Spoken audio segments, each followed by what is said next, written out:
A delegation of entrepreneurs from the US arrived in Nairobi on the second leg of a trade mission in mainland Tanzania, Zanzibar, and Kenya. The fact-finding mission in Kenya started with introductions to local entrepreneurs at a meeting held at Equity Center, the Equity Group head office. The Principal Secretary in the State Department for East Africa Community, Kevit Desai, said intra-Africa trade stands at a mere 12%. Desai lauded Equity for organizing the US trade mission to Kenya and Tanzania and an earlier trade mission to the Democratic Republic of Congo. What the East African community is, with respect to numbers, is a very great opportunity. On one hand, you're looking at 300 million people worth of consumerism, which has enormous potential by way of its $290 million GDP, but also the scale. You're talking about 5.5 million square kilometers of land mass, the ability to link the Indian Ocean to the Atlantic Ocean, thereby creating one of the most important transport corridors. Cameroonian ambassador to Kenya, Vivian Kumar, acknowledged Equity for its community-based approach to business and encouraged the delegates to also visit her country. Africa is a business field, and whoever has products can market them in Africa. And Cameroon is one of those countries you can't do business without entering Cameroon. We have a very strong introduction of SMEs in Cameroon right now, and those SMEs need funding. And please be reminded that Cameroon is an open market looking for investors. The senior commercial officer at the US Embassy in Nairobi, Joshua Startup, highlighted Kenya's advantaged position as an investment destination. Kenya is the hub for many US multinationals in East Africa. It's got a great economy. It's the third largest economy in sub-Saharan Africa, with 52 million people and 87% English-speaking population. Has a GDP of 108 billion in 2021, with an average growth rate of 5% year over year. It's the financial, commercial, logistical, and ICT hub for East Africa. When I moved to US, I had built my house here, but I realized finding affordable housing as a new immigrant in US was really hard to find. So I found my way working with the city government to provide affordable housing. We are looking at the woman that's in the rural areas back in my village. How often do they get to go to the hospital to get checked just for their breast or their pap smear? Most of them don't because they don't have access. Back in Minneapolis, I work with African-born women to give them access to healthcare. So that's something that I want to bring back to here. Addressing more than 500 delegates attending the mission on day 2, Equity Bank Kenya Managing Director Gerald Waroi said the bank is committed to supporting customers during moments marked by volatility, uncertainty, complexity, and ambiguity. When you are not lending as a bank, you are missing something, because by lending to our customers, one, you are impacting on lives and livelihoods of the people. So we believe that money we have invested in the government securities, it's available for you, so that we fund your dreams, we fund your aspirations, and we actually grow together. The retail infrastructure has really developed. Let's just say thanks to COVID, we've become increasingly digital.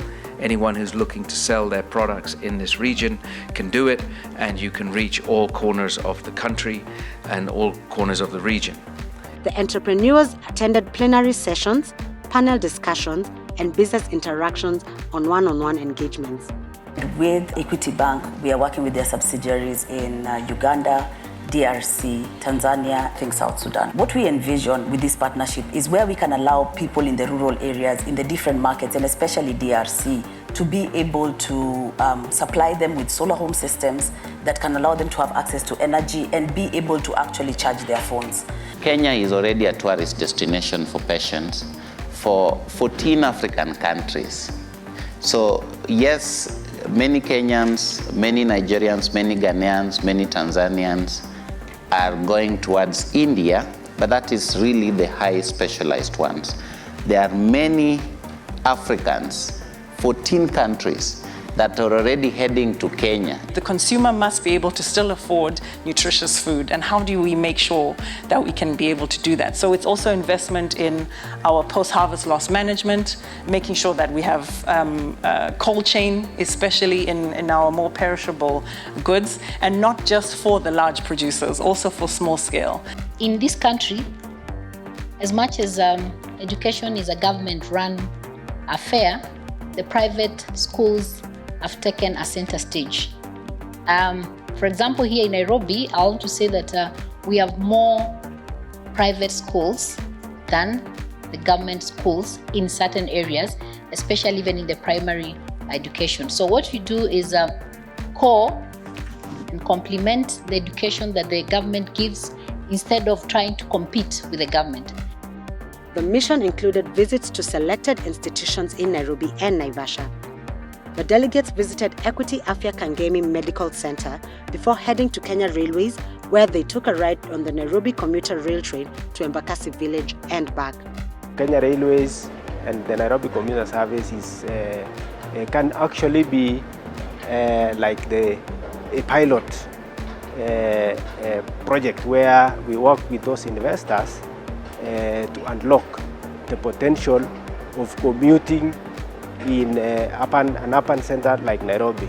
We are trying to look at what are the opportunities that are right here for energy sectors in the United States of America, particularly trying to see how we could bring new form of kinetic energy to Kenya, to African government, to African countries in order to add value and transform our energy sector to be able to use clean energy. Later, the delegates drove to the Rift Valley to tour the Olkaria geothermal plant in Naivasha. This is the largest geothermal plant in Africa with a capacity to generate 158 megawatts of electricity. Drive to PPP partnership will really help KenGen to accelerate availing electrical energy to the nation by providing additional financing. Geothermal is not something that a lot of us normally encounter in their work because there are certain limited areas where geothermal is easily and economically accessible around the earth. I want to personally thank Equity both on my part and on behalf of the industry because they have done a very, very good job of introducing us to a broad range of companies, both in the energy field and beyond, and introducing us to the regulatory arena in which those companies play. At Vertical Agro EPZ, the CEO, Hasit Shah, said the vegetable processing plant is the largest exporter of frozen avocados in Africa and the only one that exports the product to China. The North American market, the US, is one of the richest markets in the world, the second biggest after China. It's a very interesting market, but we are quite far away.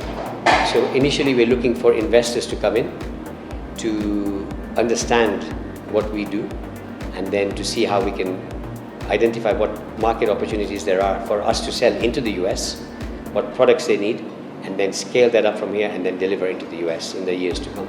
The trade mission organized by Equity and partners is among the many tools the bank is using to accelerate the implementation of the Africa Recovery and Resilience Plan. The plan aims to impact 100 million people on the African continent through its financial and social impact initiatives.